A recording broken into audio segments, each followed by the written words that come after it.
Voici le barrage de Baihetan. Il est érigé sur la rivière Jinsha dans les tronçons supérieurs du fleuve Yangtze. Avec d'autres centrales électriques à proximité, il contribue à former le plus grand corridor énergétique au monde. Le méga-projet a une capacité de 16 millions de kilowatts. Il pourrait générer plus de 62 milliards de kilowattheures d'électricité par an. Les finitions y ont été apportées fin mai et l'exploitation débutera le 28 juin.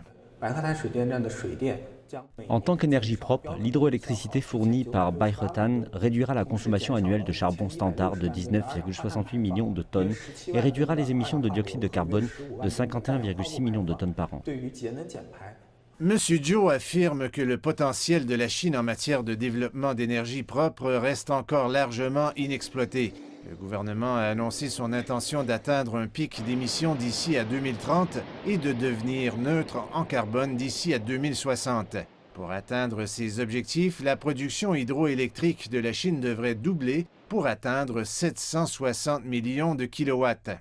La neutralité carbone et le pic d'émissions ont été des mots à la mode en Chine ces derniers temps. Les principales questions posées sont les suivantes.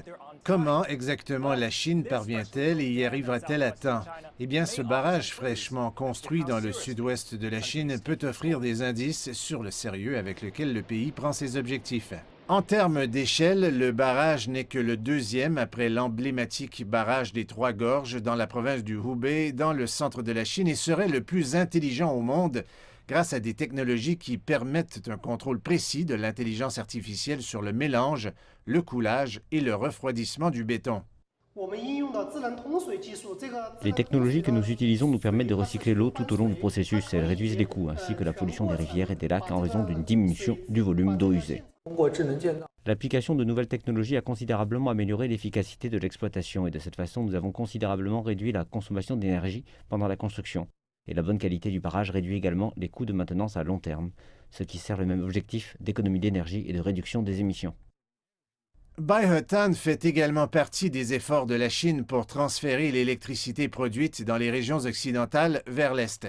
Cette initiative devrait s'étendre plus à l'ouest pour atteindre la rivière Yarlung-Zhangbo au Tibet.